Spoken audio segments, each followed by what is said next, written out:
Hello everyone, this is N-GameArts. We're continuing off where we left off previously on my 700 plus game collection.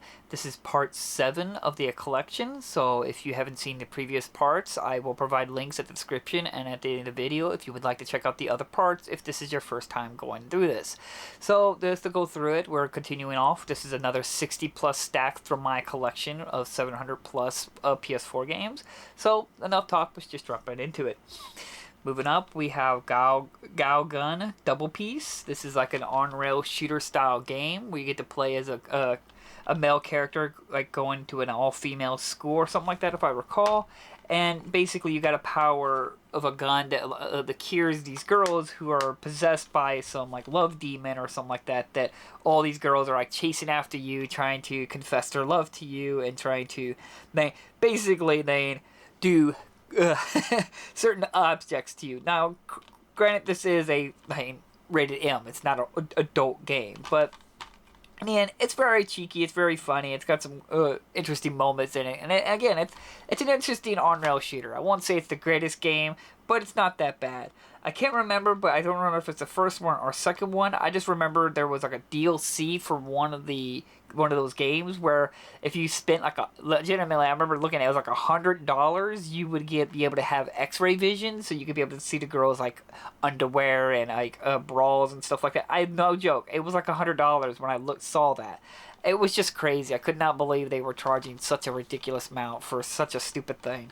But in the end, this is still a good game. Don't take my take that what I'm saying is like that it's bad. It's just an interesting and funny kind of experience to have all these girls chasing after you, and you can actually pick almost any single one of them, from teachers to students, to have a relationship with. And interesting. Didn't mean to meant to stay too long on that, but I don't talk about it much, and I don't have a lot of on-rail shooters now that I think about it. Moving on, we got Gal Guardians Demon Purge. This is a spin-off from the other previous game. Now, I've seen Gal Guardians and Gal Guardians, and it has a different name. Now I can't even remember what it was called, but it had two names, and apparently there was some copyright issue for okay, that's right. It's Gal Gun Demon Purge, but Gal Guardians was like the Guardians part was something like copyrighted or something like that, so they didn't realize that till like halfway that they had to update the game to remove Gal Guardians and just turned it into Gal Gun, which makes more sense to have a Gal Gun since this is a spin-off of the previous game. Now, this is a Metrovania style game, and in my personal opinion, it's maybe well worth more picking up than the previous game, but it has some issues for Metrovania, and it has some bug issues for multiplayer purposes. Now, somebody did find out a way to be able to fix these bug issues that for some reason I overlooked it, so there are ways to get around that bug issues, but there are problems. But the game is fully beatable just from the disc, so at least that's nice. Moving on, we got God of War, the reboot game. Personally, I didn't really enjoy this game. I actually did not like Atreus? Is that his name? Or is it just officially should just be called Boy, because that's all you ever hear in the game. I didn't really get into this game. I didn't like the kid. I found him just consistently annoying, and Kratos felt like censored and just didn't feel the same character that I grew in love from the previous games. I'm not necessarily saying it's a bad game, but I'm not a fan of it, and I have never even played a sequel to it. I'm not going to say I never will, but I don't have no desire to if they continue with it like from this version. You can't even jump in this game. I don't know. That bugs me. The original games had a lot more creativity and uniqueness out of it, and I love the fixed camera angles. Well, this game, the camera's constantly behind Kratos, you can't jump, the exploration's cheapen, the overall violence is cheapen, the overall world is cheapen, and then you got an annoying kid who won't shut up the entire through the game. So, to me, I have no idea why people praise this game. I mean, it's not a bad game, it's just nowhere near comparison to the original series. I've played that game once, and I've never played it again. Honestly, this is the first time I ever lowered the difficulty. Was getting to the game, and I lowered the difficulty because I got so fed up with the game that I lowered the difficulty so I could just hurry up and beat it, and said I beat it. That's the first game ever in my history of gaming that I ever did that. That's how uninterested I was in God of War Reboot. Moving on, we got Crafty, sorry. It's like a Metrovania cutesy kind of style game. This is a limited run physical copy, so not going to be the easiest to get a copy, but I'm glad to have it. I think it's cute, it's interesting. I love the sprite graphics, and again, it's a Metrovania. I hope to play it at some point. Moving on, we have an interesting one here. We have Gundam Breaker 3 Break Edition. Now, there is a vanilla version, which is then just called Gundam Breaker 3. Both of them are only available as a Asian import. Now, why this is really good is that this comes with a lot of the DLC on the disc of Gundam Breaker 3. Basically, you get to play as Gundams, you get to create your own Gundam, put pieces from various Gundams and put them all together, and it's got like a hack and slash kind of setting and everything like that. And definitely a hidden little gem here you might want to check out. It's got a lot of episodes, a lot of content and everything like that, and you get to create your own Gundam if you're really into the Gundam games. This is definitely one you should look into, especially if you have looked at the first release. Get the Break Edition. This is the superior version of the game. The only issue I had with this game is when you do start up the game, you play as a male character, and if you want to play a female character, you actually have to spend in-game currency. It's like 1,000 credits to be able to play as a female. I thought that was a little BS because there are female girls out there who may like Gundam Breaker and may want to play as a female character, and they have to pay an extra 1,000 in-game currency to be able to unlock female. I don't know, that seemed wrong to me. I don't know, I don't want to get into that whole subject, but come on, I think you can all agree that for just to play as a female body, you have to pay an extra 1,000 credits. What is this? Come on.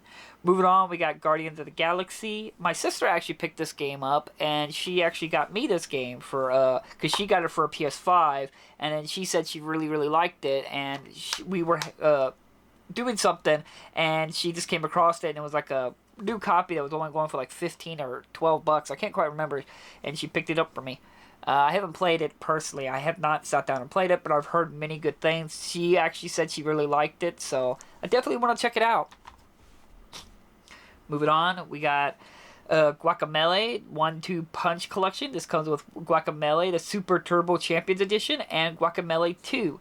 Now, if I recall, both of these have all the content on disc. They may have a small update, I can't quite remember, but these are Metrovanias. They're very slapstick kind of humor. Memes are filled all over the place. There's a lot of inside jokes and stuff like that. That if you grew up the time point where this game, let's say this is a video you're going to be watching 10, 20, maybe 30 years from now, and you're going to be, if you played this video game, there's probably a lot of memes and references you're not going to really get.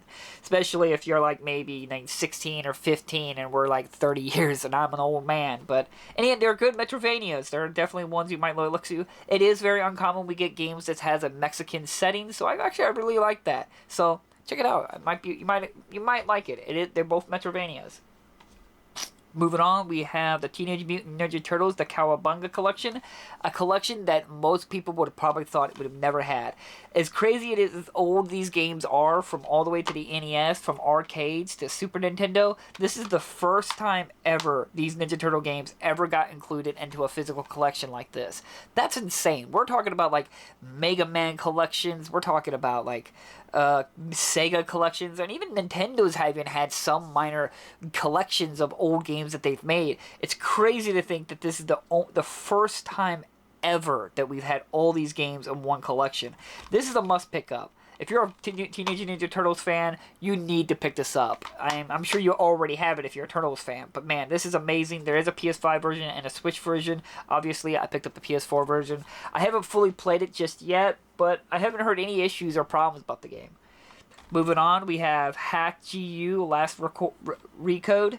I think these are remakes of the PS2 games. I don't know. I'm not entirely sure. I just know I am aware of the Hack series. I think it comes with 3 games or 4 games on one disc. So, it's pretty cool. I'm glad that they had... there are other Hack games in the series, and some of them are really expensive and really rare on the PlayStation 2. So I hope we can see more of this, but I don't know how well this sold to get more Hack games. Moving on, here's the sequel, Galgun 2. Again, it's a sequel to the other one. You play as a male character, if I recall, and you had, again, the same principle is the same as it was before. Again, it's a pretty good on-rail shooter. This maybe be the one game that had the $100 DLC I was talking about. I can't remember which one had it. It may have been the second one.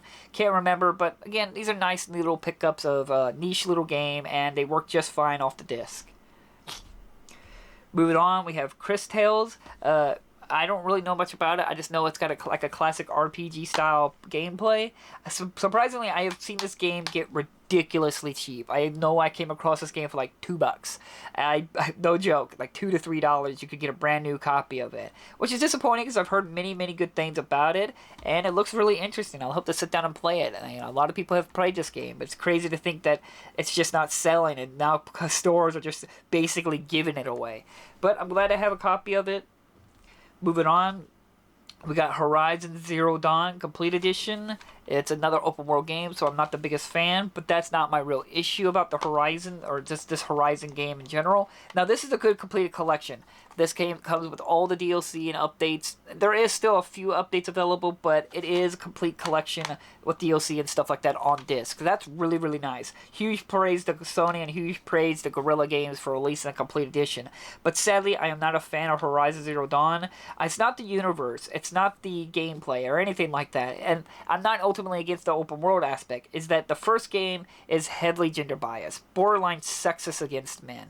And I couldn't get over that when I was playing it. I kept noticing it, and it was very awkward and weird at certain moments in the game. Most people probably wouldn't even notice, or probably don't even care. I've even contemplated running through the entire game again and recording it to prove my point of how borderline sexist this game is towards men. I don't want to get into a big old topic about it, but if you love the game, who cares what I think?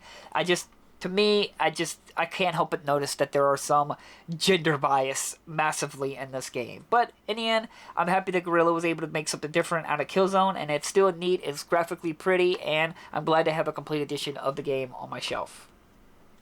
Moving on, another very good racing game, which is Horizon Chase Turbo. This is only available as a PAL or Asian game, or Chinese. I'm not really sure what this rating board is, but this deluxe edition does come with all current release DLCs, other than the Brazilian DLC that was released to have like a Brazilian race, because this may be a Brazil rating. I'm not entirely sure, but this is an amazing race game. It's a very arcadey race game.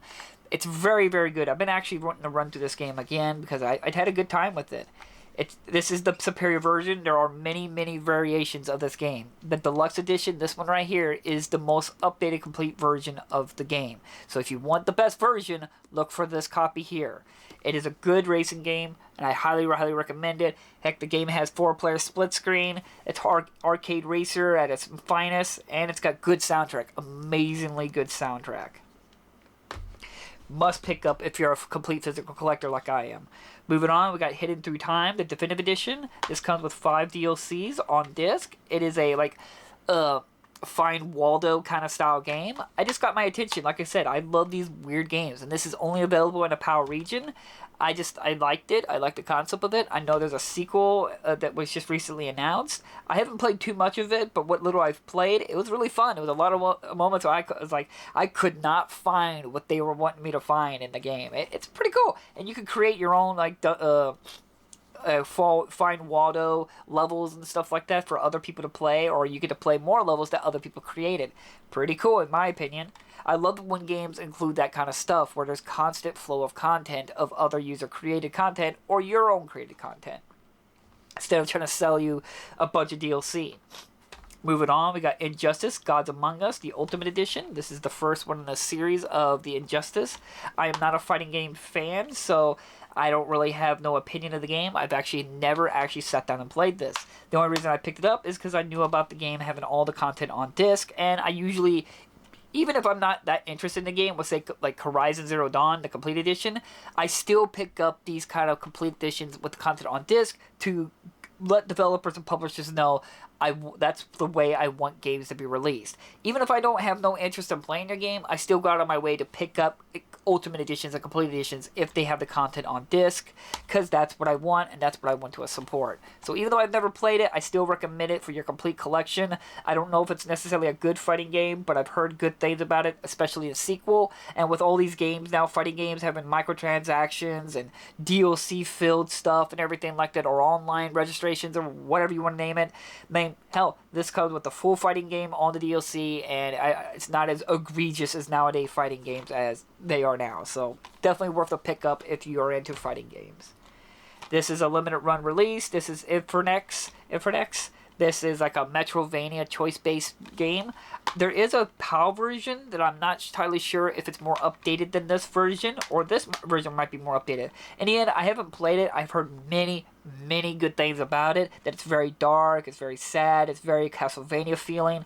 It looks really good. I really like to sit down and play it, but I constantly forget about it. Every time I'm like, hey, you know what? I'm gonna move for a Metroidvania, and I'll play a different one, and I completely forget about this one.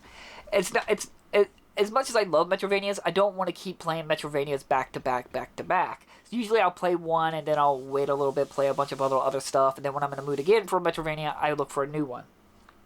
Moving on, we got Infamous Second Son. This is the limited edition version. This is definitely a game I bought when it was like the beginning of PlayStation 4 game. Very good game. I mean, it's an open world game, so I'm not that into it, but I did know I 100% complete this one because this one doesn't have as big as a world as previous Infamous games, if I recall, or other open world games. It's a lot more tighter, which I like. I don't like it when they have. And it's not that I hate open world. I just hate huge open world where it takes me 15 to 30 minutes just to get to a location. I like this game. It's very good. I highly recommend it. It works completely offline with an unregistered account. Can't go wrong with it. Moving on, this is Demon Gaze Extra. This is the previous game from Demon Gaze 2 that I just recently covered. This is the PSP version, or was it PSP or Vita? I can't remember, but they re-released it, the PS4 version of it, and updated the game and everything like that. I picked it up because I don't know anything about them. I know it's a dungeon crawler, but I have a feeling this is going to get pretty expensive down the road, and that's why I wanted to go ahead and pick it up, because I have a feeling it's going to be quite rare and a collectible down the road. Especially the sequel. Moving on is another fighting game. It's a limited run game. It's Katamaim Kenbu Ryu Raya. It's a fighting game. That's all I know. I actually have, oddly enough, I have played the adult visual novel based on this. This is a fighting game. And I've yet to really sit down and play it. Again, I'm not into fighting games, but I have played the adult visual novel of this. I know some of these characters, and the adult visual novel is like a strategy game, and then you pursue one of the girls and pursue a relationship. There's actual sex scenes and stuff like that. It was a very good game, the visual novel. You're basically a male character who goes back in time, and you go back to the Indo period. I'm probably getting that completely wrong. It's basically like the Romance of the Three Kingdoms, or whatever it is, the Seven Kingdoms. I'm sure I'm butchering it, and I'm pissing off people who know the Japanese lore and universe much better than I do, but it's funny. I'm spending more time talking about the visual novel than I am talking about the game, but it's the fighting game version, which is kind of cool because the visual novel had a lot of characters, and a lot of characters you really get to use their abilities and fighting abilities. So this game allows you to get to see their appreciation of their tactics in combat. So again, it's a limited run game. I don't know how rare it is or how sought after it is, but it's cool to have. I don't deny that I mostly bought it because I played the visual novel. Moving on, we got Defender's Quest, Valley of the Forgotten. This is a RPG tower defense style game where you have characters and you slowly level them up and you put them in like orientations, and as the enemies move around like a tower defense. But instead of like being like a mission by mission, it's actually like an RPG. You slowly build up your units and you place them around. I've heard many good things about it. I've put this game up to vote several times and it's never won a vote, so it was disappointing because again, I'm very intrigued in it. I love strategy, I love tower defenses, I love RPGs, so I thought this was a great combination of all of them. If you haven't heard of it, check it out. I think it's like overwhelmingly positive on Steam. I have heard many good things about it. If you're into those kind of genres, I definitely recommend looking at Defender's Quest. I don't know how much it's going for right now because it's, like I said, it's a limited run release. Moving on, we got One Step from Eden. This game, I believe, was heavily inspired by the Mega Man collection of the mobile game, the Battle Network stuff, because it's got the same gameplay of it, where you got cards and you got this battle grid system. It looks really neat, and I do like the idea because I love strategies, I love grid bases, I love card games, so it's right up my alley. But I do know this copy is heavily outdated. I remember popping it up and it had a pretty good size update, so I'm very disappointed at Limited Run for releasing this physical copy so early, even though there's a pretty good size updates to the game. I don't know how well it runs, but I'm sure it runs decently, but it is disappointing that it's so heavily outdated. Moving on, a very good game, One Finger Death Punch 2. This is like the really popular mobile game where you just use your finger to attack and everything like that. It works really well on console. This is not from Limited Run, but it's from a Limited Run company. It's called Easton Soft. They even have a limited number to let me know there's only 1,500 copies in the world. If you're really into just quick action, great fun, and you can just flip a finger, hit like L1 and R1 to attack left and attack right, it's very, very good. It's very, very exhilarating, and you're always pushing yourself to go faster and faster and faster. I'm really glad I picked this one up. This is definitely one of those hitting little fighting game-esque kind of game to have on your shelf. Fully playable offline, and as well as supports, even though it says 1 player, the game does support 2 players. So I'm glad I have that game. Amori, this is a RPG RPG horror-esque style game. This is from, I believe, the Fan Gamer. Yeah, this is my Fan Gamer copy. It's actually a fairly good game. It's got some downsides. I don't know how much I want to say because I don't want to provide too much spoilers to the game, but I wish it was a little bit darker for my taste, and there are segments of the game that I liked better than other parts, but overall I did enjoy it. I did beat it. I got, I think, the true good ending when I first beat it, so I got lucky. But overall, it's a very good game. Check it out. This is the only way I know to get it is through Fangamer, so I highly recommend going to Fangamer site. I think they're still selling it.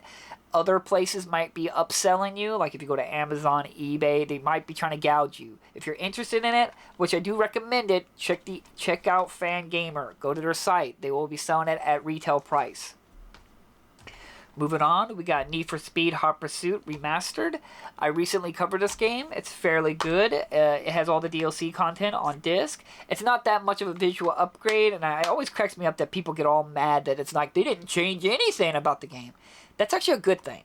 You don't want them to change too much, because all you want to do is just port the original game, because if they change anything, that means you're going to create bugs. And that means the physical copy is not going to be as good. Now, there is some issues. I did notice the game crashed a few times at the startup because it was trying to connect to the internet. And again, I play all my games offline. So I do recommend, if you're going to play this, once you get through the main menu of it trying to connect it and realize you can't connect, make sure you just put your console in rest mode when you're playing this and just finish the game and be done with it. Now, there's not much you can really do once you're one and done with this game. But I always call Need for Speed, Call of Duty like junk food games. They're good, they're tasty, they're enjoyable, but they're not. You don't want to eat too much of it. It's not healthy for you. And that's Need for Speed and Call of Duty and among other games that I call junk food gaming. Moving on, we got Goat Simulator, the bundle. This comes with, I don't think it comes with every single DLC, but it comes with 2 of the biggest expansions on DLC. My nieces really enjoyed this game. They borrowed it every single time they could. The game has 4-player split screen, so which is awesome. There is a sequel called Goat Simulator 3, I believe, and it's only available on PS5. But as aggravating as it is, the PS5 version does not support offline multiplayer. It does, but you have to update the PS5 game first before you can play offline multiplayer. Well, this one fully supports offline multiplayer right on the disc. So a huge blunder to the developers of Goat Simulator on the PS5 version, but this one, fairly good. At least I'm not that interested in it, but my nieces love it. Giga Wrecker Alternate. This is a Metrovania style game. It was from Limited Run. Again, if it's a Metrovania, I'm bound to pick it up. But I haven't really played it. I don't know much about it. It looks weird. It looks different. So that's why I picked it up. And it's a Metrovania. So I don't know much about it. Moving on, we got Ginya's Sisters Twisted Dreams Director's Cut. From my understanding, this is like a remake or remaster of a previous really old game called Ginya's Sisters. It was basically like a Mario clone, if I recall. But overall, from what little I played, this is actually fairly good. And I know the DLC is on the disc. Yeah, there was no redeem code. I know I bought this brand new. And, oh, yeah, I mean, it seems interesting. So, I'm glad I have it. Moving on, we have Ghost of Tsushima, the Director's Cut. This does come with all DLC and most of every update on disc. If you're a big fan of Japanese-era games or settings in Japanese era or open-world games, this should be right up your alley. There is a PS5 version, but I've looked into it multiple times, and most people say they're identical. There's pretty much literally no difference between the PS5 version and the PS4 version of the game. So that's very, very interesting. I mean, I still would prefer the PS4 version, but I'm half and half. The game is good. I enjoyed it. I'm not into open world games. The game did drag on a little bit. The open world part was kind of boring, but the gameplay and the combat was good. The story was and I was a little disappointed that it got predictable. It was like every time the game tried to introduce some mystery, it always ended up the same result. It was humans doing human things. So I was a little disappointed there was no mystical mystery involved. There was no ancient creatures, which I get it. I mean, it's supposed to be not a simulator, but a grounded experience. But overall, very, very good. I don't know if I care to see a sequel. I really don't want a sequel. I'd rather Sucker Punch do something different, but I know a lot of people are expecting a sequel to it. I just don't think if they're going to do a sequel, it's not going to be Ghost of Tsushima 2. It's going to be like Ghost of something or Toshima or something like that. I don't think it's going to be called Ghost of Tsushima 2. Moving on, we have Ghost Trick Phantom Detective. This was only available as a Asian import. Physically, there is a Switch version as well. I've never played it, and this game was a Nintendo DS, if I recall, game. So I saw it. It looks really interesting. You play as a person who's trying to figure out how people died and help them like move on, if I recall. But overall, it looks really, really interesting. Like I said, I like these little weird games. I like these different games. So I hope to play it at some point. Moving on, we have Gao Gunvolt B Orst. I'm probably getting his name completely wrong.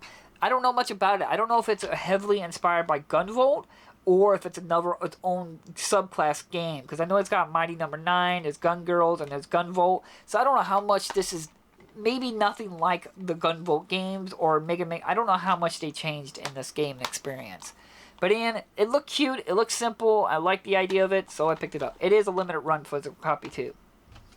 Moving on, we got Resident Evil Revelations 2, a very good Resident Evil game. I don't know if this one's better than the first one. They're both got their ups and downs. I just was surprised we haven't gotten another like Resident Evil Revelations 3 or anything. It's got some good aspects. The only part I don't like about Resident Evil Revelations 2 is that there is some like lock picking system in the game, and when you this like orb like expands and you gotta find the right spot.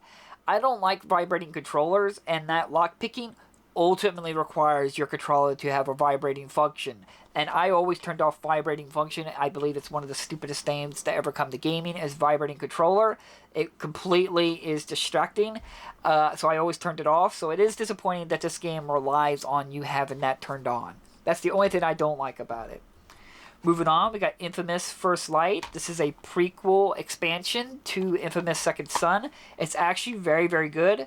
I'm almost a little disappointed that this wasn't the main series. The characters was really good. It definitely, I was a little disappointed that she wasn't the main character for Second Son.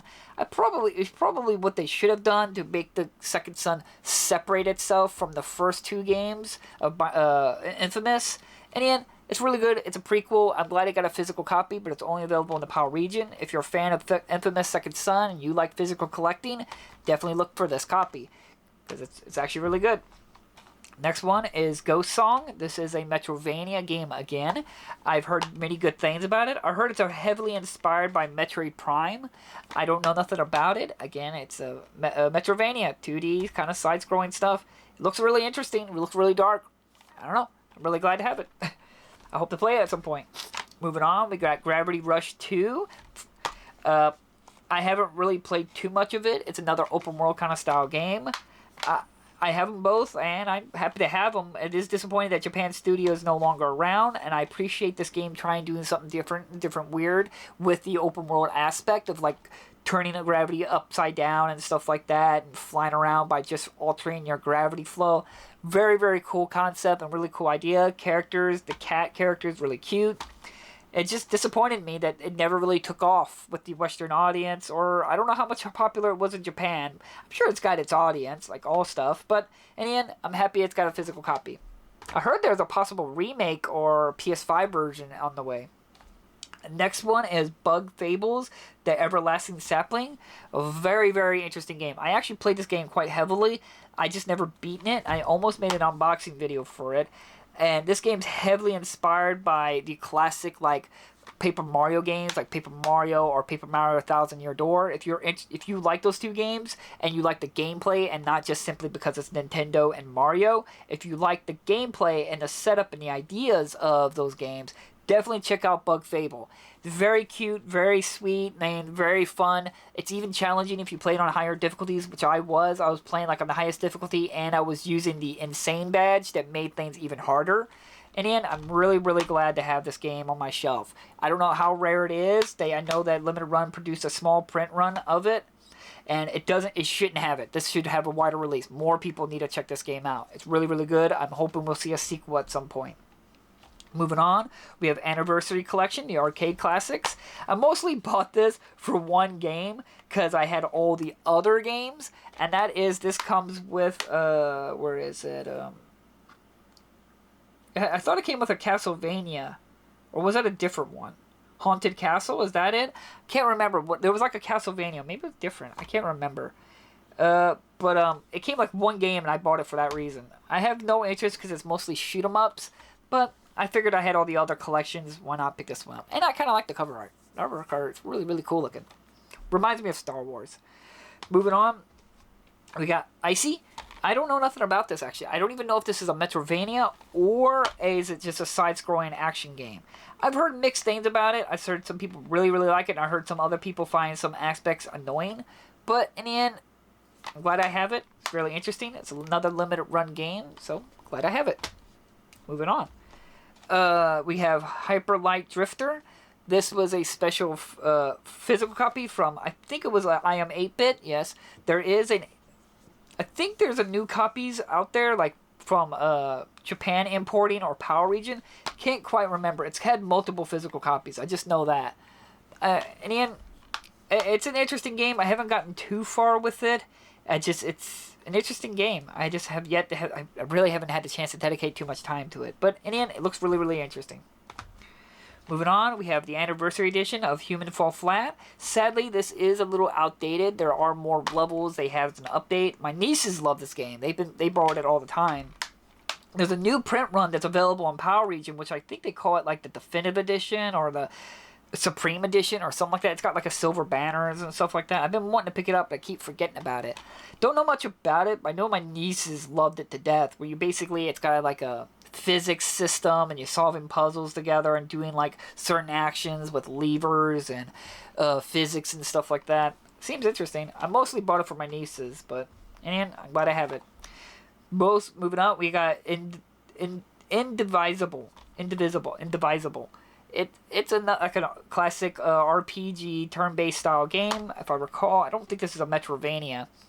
This is another game that didn't do very well. I noticed it got like really, really cheap, but then all of a sudden the price started going up immediately on the game. So I don't know if it's now becoming like a collectible and it's sought after. I'm sure it's pretty outdated because this is a 505 game, and usually these other companies tend to rush out these physical copies pretty early. But I haven't played it, but I heard some good things about it. Here we are. Here's the downfall of Naughty Dog. Jak 2. I never got into it. I couldn't play it. I only got so far with it. To this day, I still get pissed off when I think about Jak 2. I don't know what it is. It's just one of those things where you ever get like a breakup of a bad relationship, and no matter what, you hear that person's name or something reminds you of it, and it just leaves a bad taste in your mouth. That's Jak 2 for me. I remember when I was a kid, this had negative impact for me. You have no idea how much this is like. I was legitimately upset. I saved up money. I was doing everything I could do to get this physical copy of this on PlayStation 2, and I got so mad. I remember thinking, like, why is Jak talking? Why is Jak having a gun? Why is Jak stealing a car? Why am I driving nowhere? What is going on in this game? I was just... Oh my god, now I'm thinking about it, I'm starting to get pissed off again. Just thinking about how much this game pissed me off as a kid. It legitimately broke my heart. I know a lot of people love this game, and I'm not one of them. I don't want to stay on it for too long. That was the downfall of Naughty Dog for me. But on the brighter side, we have the king, Jak and Daxter, the Precursor's Legacy. Phenomenal game. I simply love this game. Every single time I've played this game, I've platinumed it. I love Jak and Daxter, the first one. Simply outstanding game. I love it to death. Now, I don't deny that the original Jak looks like a troll doll. And the new Jak, yes, I agree. He's cooler looking. But that's it. That's all you got, is cool looking. It doesn't have the heart, it doesn't have the design, it doesn't have the passion, it doesn't even have the overall essence of what the game was trying to achieve. It just feels like this was chasing trends. This feels like it was like, oh, everyone likes Grand Theft Auto 3, let's make everything Grand Theft Auto. Oh, everyone needs to be edgy and have a gun and steal cars, let's make Jak run around shooting people and stealing cars. It has no soul. You can play the game and you can immediately notice that Jak 2 has no soul. Jak and Daxter, simply outstanding. I cannot recommend this game enough. I'm glad I have this physical copy. The only reason I bought Jak 2 and 3, and I know I have Jak X, the racing game as well, is just because it would have bugged me as a collector that I'm missing the other games. And I could go on all day about this, and I'm sure you guys want me to move on. I'm sure you guys are pretty upset. Is this moving? Yeah.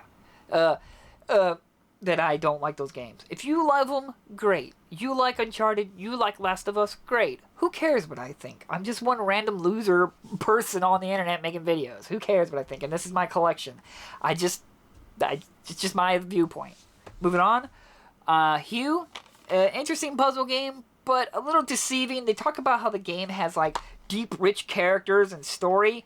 That's a little on the nose. The game has some good puzzles. I love the color idea and everything like that, and the aesthetics is really good, but story-wise and character depth, that's a little exaggeration. It's a good game, don't get me wrong, but they're exaggerating quite a bit with the wording on the back of the case of that game.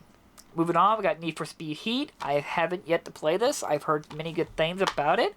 Looks interesting.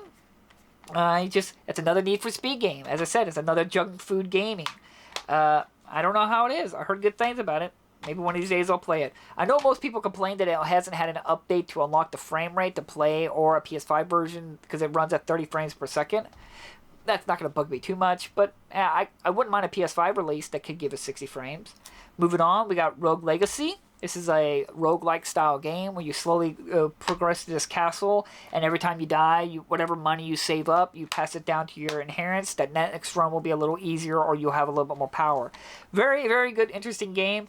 Disappointingly, this is the only physical copy it's got. There is a sequel that hasn't gotten a physical copy yet, at least not that I'm aware of. I'm really hoping that eventually we will see a physical copy, or a collection that will have 1 and 2 on one disc, because I would really love it. This is actually a very good game. It's got a pretty good soundtrack, too. Moving on, we got Outbreak Collection. This comes with several Outbreak games. This is a very, very indie. I try to pick these games up again because I support indies, and I saw this in a zombie games, and I like zombie games, so I picked it up. I don't know how good it is or how well it functions. It's a very, very niche. Like, this is indie of the indie. And I'm glad to at least have a physical copy of one of the games. I've been wanting to play it because I'd like to check it out, but I haven't just had the time. Moving on, we got Outbound Ghost.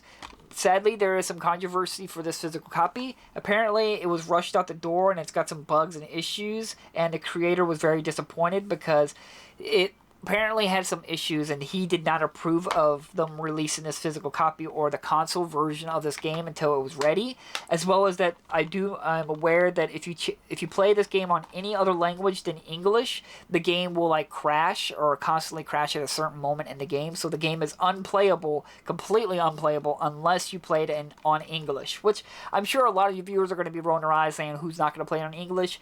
Here at N-GameArts, we know that there's other people in the world, whether Japanese, Mexican, Italian, whatever. I mean, everyone should be able to get to enjoy games. Not everyone can learn English. So it is disappointing about that problem. I don't know if they've updated it yet to fix that issue, but just keep that in mind. If you're going to pick this game up, you're going to need to be required to play it in English. Moving on.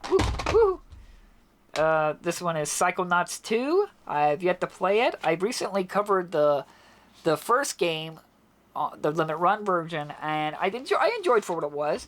This, again, I haven't played it. I don't know how well it is. It seems interesting. I love the first one, so I'm definitely going to check it out at some point. I don't know how much of an opinion because I really haven't played it, but I have the first game here. I did recently cover this one. It's got some issues. This is definitely needs of a remake, or more of a remake, really. Just hopefully they don't change some of the humor, because the game does have some adult humor and some like 90s themed cartoon setting that I really, really enjoyed. It's actually fairly good. It was very interesting. I enjoyed the idea. I was a little disappointed that it doesn't have more involvement with the children, but like the other children, it's mostly just the adults that you go into their minds. But overall, I enjoyed it. It's got some issues, and it's not a very good PlayStation 2 port on the PlayStation 4. It's when PlayStation was doing those portings and using their emulator, and their emulator was not the greatest.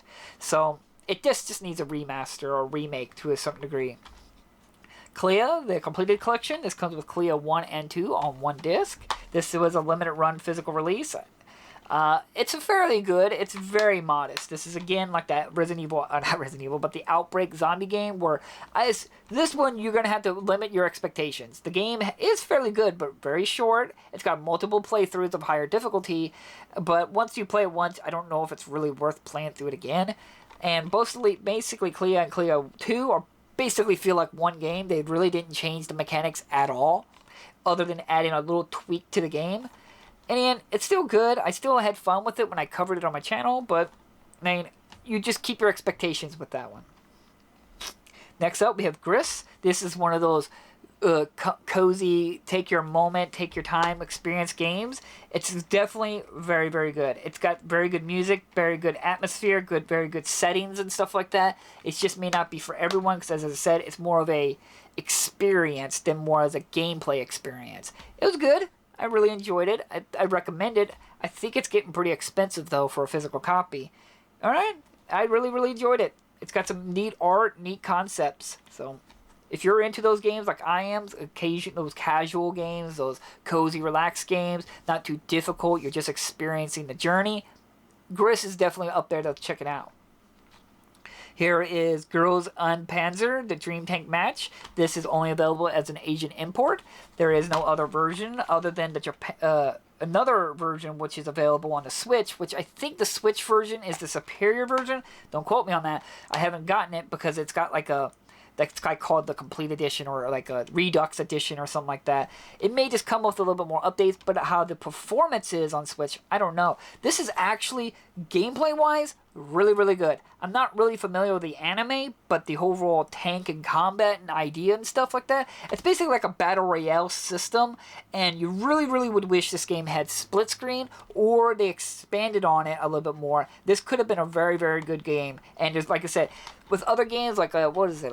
There's those tank games that recently been coming out. They're just live services. This doesn't have that. It's a game. It's got a campaign. You play a tank and you can play random matches and stuff like that. Really recommend it. But the Switch version may be the superior version. I'm not sure, but I'm still happy to have that one. Here is this one, Metal Wolf Chaos XD. This was a game that came out on Xbox. I think it was only available at a small amount. And it's where you get to play as the president, and you have to stop some threat, the president of the United States. And you control a giant mech, and you got to defeat some other group that's threatening the United States. The only problem I have with this is that this was provided by Special Reserve Games. And this was my last copy, for the most part, that I bought for them, because I got really mad that when I popped this game up, this game had a pretty good size update, like several gigabytes big. And I got really, really mad at Special Reserve Games for rushing out this physical copy and not waiting. And so I haven't really bought from them much anymore because I got frustrated with that. I haven't played it, so I don't know what the experience is like just off the disc. Riverbound. This is another limited run production game. It looks interesting. This may have been a FOMO buy. After I messed with it a little bit, I don't know if it's really for me, but I don't know. Maybe I just haven't given enough time with it. I like the art style, I like the cutesiness of it, but I just don't know about it mechanically. But in the end, like always, I'm happy to have these random weird games on my shelf. Next up, we got Risk of Rain. This was a limited run release as well. This is, it's kind of like a roguelike style game where you replay matches and stuff like that, and you hopefully can get a good run and so forth. There is a sequel to it. I've heard that the sequel, Risk of Rain 2, the physical copy, is extensively outdated, and there's not much reason to buy the physical copy. This I think the second one does come with the first one. I just don't know if it comes on disc. I don't really know. I haven't bought it. But in the end, I haven't played too much of it, so I don't got much of an opinion on it. But I have it. Moving on, we have... Let's just go get these both out of the way. We got Ride 1 and 2, the physical copies. They're motorcycle games, and I do enjoy myself some motorcycles. The problem is I have with this game is that they definitely, some of them feel a little rushed. Especially the second one here. There are several other ones. I think there's like a third, and I think there's even a fourth. But like the rain effect is really graphically weird in this game, and there's other issues. But the only thing that I actually found cool, Ride was the first time I ever will acknowledge the vibrating controller was kind of cool. For some reason, somehow, I had the vibrating controller set on when I played Ride, and I love the idea when you were turning. As you turned your motorcycle, when your knee was riding against the gravel or the pavement of the road, your vibrating controller would start vibrating harder and harder and harder, and that would let you know, hey, you're about to slip and you're getting too much traction and your knee's going to kick out. That was the only time I have ever seen vibrating controller actually do anything for a video game. And I want to argue that just because of that, that doesn't mean that it should have that. You could have easily put a little bar right by my knee as I'm turning to let me know it's like building up a line, to let me know, hey, it's about to max out, pull away. You could have just easily had it as an in-game mechanic than having the controller vibrate. But I praise where I praise, and I will acknowledge that they made that vibrating controller is the one time I ever like, okay, you actually did something good for once with vibrating controller. Moving on, this is back when I was buying these kinds of games from Limited Run. This is another one of those games where I got really mad at them releasing individual copies. Don't really know. I don't really have much of an opinion. It just looks like a JRPG. It's got like a 3D, 2D kind of idea going on with it, but I don't know. Here's an interesting game, Hardcore Mecha. This was actually a Sony-funded game back when they were doing like supporting smaller studios and doing the China project, where they were funding smaller studios to get their projects out. When China legalized consoles in the China country, this was the first game that got launched with a bundle with PlayStation 4, if I recall, and this was included with it. So this was only available as an import. It's not available physically in the U.S. But I do want to point out there is a Switch version of this, and I believe that is superior to this one. This one doesn't. It's just a base vanilla version of the game, I believe, while there's a Switch version that I do believe comes with the DLC stuff on the disc. So while I do support this, and Sony did fund this project, there is a Switch version that is probably superior. Again, just because maybe a game has got more updates, maybe the Switch version it runs at a lower frame rate, or it stutters or crashes. I don't know. I don't have the physical copy, so I can't quote me on that it's actually better, because I don't have it. But just keep that in mind. You might, if you're going to look into the Hardcore Mecha, look into the Switch version if you're interested in. Moving on, we have Hades, a phenomenal roguelike, phenomenal voice acting, phenomenal gameplay. It is just really, really good game. It's just surprisingly good. I kept myself going through it, and it was just a lot of fun. Really, really good game. I highly recommend it. The PS4 version works just fine on PS5. I had a lot of fun with it. It's a very good game. I don't know what else I could really add to the subject of it. Industry Giants 2. This game is... it's not like a city builder and stuff like that. The only problem is that the on-disc version is very small font, because you can clearly tell the disc ported the PC version to console. There is an update that will make the font bigger, so it's very, very disappointing that that update's not on disc. So it's borderline pretty short. Unless you're playing right by the TV screen, you're gonna have a pretty hard time trying to read the text in the game. Moving on, this is another limited run physical copy. Heroes Must Die Again. I don't know how good the game is, but I just like the concept about that you're like a hero who died, or you're about to die, and you got like 100 levels. You're level 100 or level 99, and every minute or something like that, you're losing one level or something like that, and so you gotta try to hurry up and wrap up any like last minute things you haven't done. The hero hasn't done anyway to the last day. I don't know. I thought that was a kind of cool idea. So I don't know how good the game is, but I like the idea. Indigo Prophecy. This was the first game from Quantic Dreams. This is what really set them in the map of their like storytelling, point and click kind of idea. This is a limited run physical copy as well. I did play this game. It's got some good elements in it, but it gets weird, like really weird in certain moments.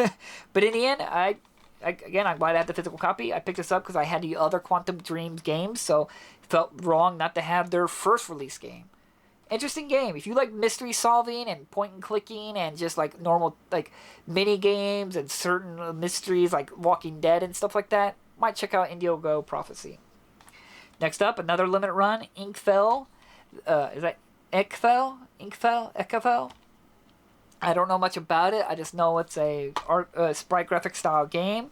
Now, I do know this is a heavily LGBTQ kind of game. That's, if you're against that stuff, whatever, I'm not against it or anything like that. I have nothing against it, so I don't mind buying a game occasionally that is in that field, that I support it, as long as they're not like attacking other groups, which some games do that. They try to claim that they're like all about welcoming other people, and then they are all about treating one group as superior than another group. It was a game that I covered on Switch, I think it's like Through Time or something like that, that was really bad about it. So I still want to buy it. I'm support of the LGBTQ community. I don't care what people's identify as or what they want to do between their sheets. That's fine with you. But if you care, just keep in mind, this may not be for you then.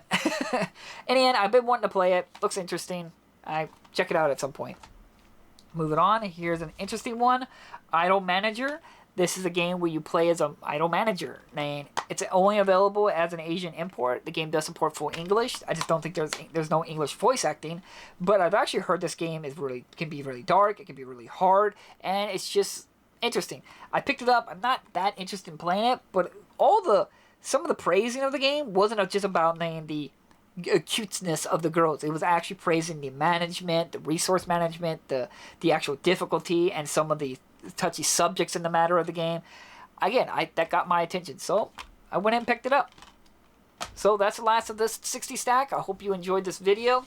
I hope it was very informative and enjoyable for you. So like always, I have covered other collections. If you want to check it out, I have links in the description or at the end of the video, and I hope you enjoyed this. So like always, thank you all so much for watching. I'll see you guys in my next part in my collection of 700 plus games. So like always, thank you so much for watching, and I'll see you guys next time. Bye-bye!